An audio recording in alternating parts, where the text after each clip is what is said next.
sur ce sujet de l'humain dans le cabinet et du collaborateur, nous, chez Dex, on y réfléchit beaucoup parce qu'on a une sorte de paradoxe où notre positionnement, c'est d'être l'allié numéro 1 des collaborateurs.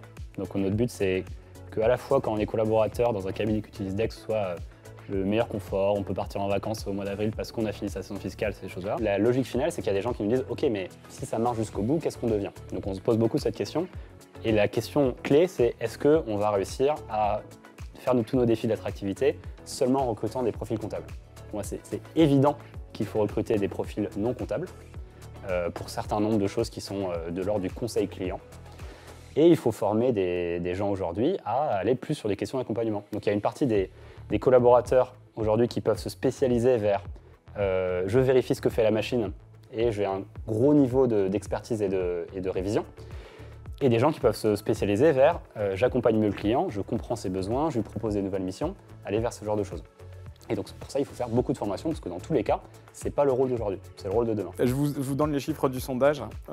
Seriez-vous prêt à recruter de nouveaux talents pas issus de la filière?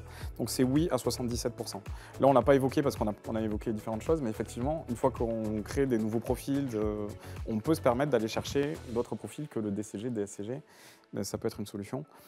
Si je résume là ce qu'on s'est dit sur ce dernier axe, on a parlé dans les tendances 2024 sur les parties RH, donc on a parlé de spécialisation, du fait qu'il y aurait de la place pour l'un ou pour l'autre, de l'importance de réfléchir à sa stratégie et de l'importance aussi d'investir dans la formation et la stratégie de spécialisation. Enfin, ce que tu as dit aussi sur le fait que la tendance, c'est que les cabinets ne fassent pas tous le même métier à l'avenir. Pas que. Pas que.